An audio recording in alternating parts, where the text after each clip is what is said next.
No, this is not a shameless plug for Pennzoil. What I'm actually going to do today is show you how to change the oil on your car. I'm actually going to show you to change the oil, the filter, and the air filter. I would do lubrication as well, but I've already done it on my car and it's really not necessary. So I'm basically back with another video to show you how to do something that most people should know how to do on their own cars. The reason I'm doing oil change is because it's really basic. Everybody should do their own oil changes because it saves a hell of a lot of money. I just got my van oil changed because it's a company vehicle. Spent about 80-90 bucks getting an oil change at one of those fast lube places, and really, I mean, the things you see in front of you here, I think I spent around 30 bucks. I got some decent oil, I got a brand name filter and a brand name air filter as well, and 30 bucks, and it really doesn't take a lot of effort or time. So I'm just going to go over something really quickly here. Changing an oil should be done, I don't know, by standard every 5,000 kilometers or every 6 months or every 3 months. It really depends on your owner's manual, and that's what I'm going to bring up here. I have my owner's manual here. Virtually every car ever made has an owner's manual of some kind. If you don't, you can buy replacements. You can go to Canadian Tire or you can go to Automart or wherever and get a replacement owner's manual, or at least something similar. The owner's manual will tell you exactly what kind of oil to use, it'll tell you what kind of filter to use, and it'll tell you how often to change it. It'll also tell you whether or not you're going to void your manufacturer warranty by changing the oil yourself. And that's really the most important part, and that's what I'm after here. I don't want to tell you to do something or tell you how to do something and then you find out that you can't actually do it yourself and that you voided your warranty and that you're going to try to sue me or something like that. So check your manufacturer stuff first, then do this. Otherwise, it's easy, do it yourself. Anyway, first step would be to actually drain the oil from the car. A couple things on that first. Make sure your car isn't warm when you're doing this because you don't want to burn yourself with the hot oil and or touch something underneath the car that's hot as hell. The theory behind this is that the oil in your car is actually at the bottom of the engine. You see my dirty inline six here that we've seen before. The oil is at the bottom. It's in the oil pan, and on the oil pan is a drain plug. You can remove the drain plug and it will drain the oil from the car. Quick note is that you need something to drain it into. You don't want it to drain all over your driveway or down the hill or wherever it's going to be or into your grass. Get a basin, get a bucket, something that you don't mind putting oil into. I've actually got a ceramic popcorn holder, which I put a bag in to work as like a garbage bucket. I'm then going to take the oil after the fact and put it back into the original Pennzoil container when I'm done. So like I said, here we have the engine. At the bottom of the engine, we have my white garbage bag bucket, which is underneath the oil pan. We'll have to go under the car to remove the drain plug, and we can go from there. While we're up here, I got a nice view here. My original oil filter is right here. It's the white and blue and red stickered there oil filter. It's basically plugged right into the side of my engine. This is extremely fortunate for me. Some vehicles, especially the newer ones, you're going to have the oil filter stashed in behind the engine up against the firewall of the vehicle. It's going to be, you're going to be trying to get your hand in behind there to get it. It's going to be impossible.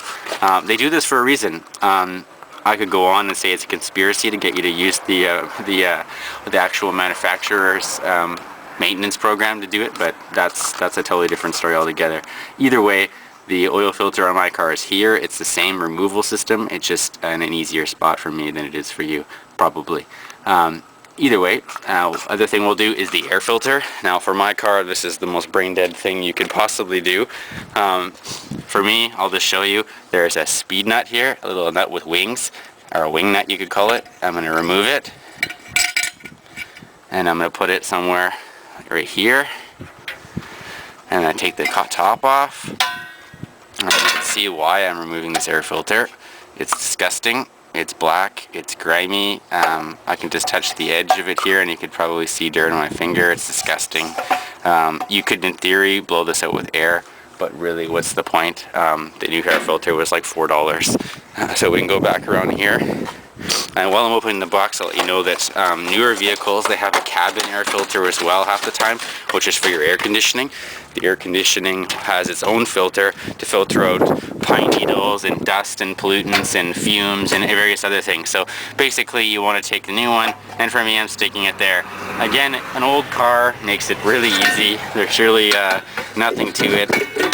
On a new car, there's probably plastic clips, and you have to pull out a little window or a little blockade that will allow you to access it, and it might be a big square one or something like that. Again, your owner's manual can tell you how to do this. Anybody can do this. They usually charge you $30 to do it at a quick lube place, just because it's easy and because they can get away with it. So what we'll do next is we will climb underneath the car, and I'm going to try and give you a better look at the bottom of the oil pan, and we can go ahead from there and change the oil. Alright, so we've climbed underneath the car now. Now don't ask how I'm actually laying here. It takes quite a bit of contortionist efforts to hold the camera and still be mobile enough to actually access it. This is the bottom of the oil pan here. This is the drain plug I'm talking about. You'll need a wrench of some kind here. I've got a 7/8 inch open box and wrench here. I'm going to do my best to try to open this and do this on camera with one hand. I do expect to get oil on me, so like I said earlier, you do expect to get dirty. You're going to have to wear clothes that you don't mind maybe getting oil on. It is a possibility, I'm not going to lie. So what you want to do is have your bucket or your basin or your drain pan or whatever it is that you got yourself. I mean, I'm sure there's a $2 pan you could buy.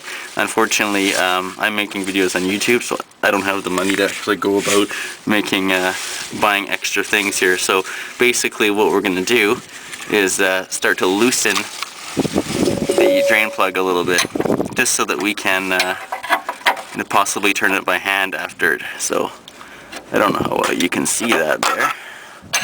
Try not to destroy my camera in the process. Probably also a good idea to have something on the ground, so you're not going to get oil all over the place, especially on your driveway.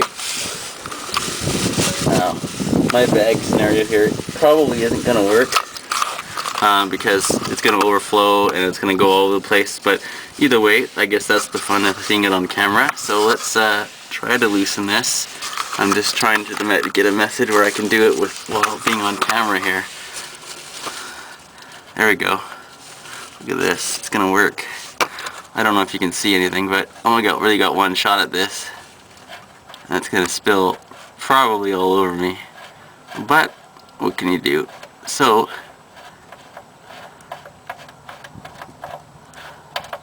what I'll do is I'll start pouring, and then I'm probably going to shut the camera down because I don't want to get it all over the place. There it goes. It's a nice fountain pour there. Pulled out, managed to get a better view here. You can still see the oil is dripping into the bucket. It's really going to happen now for 10-15 minutes for sure.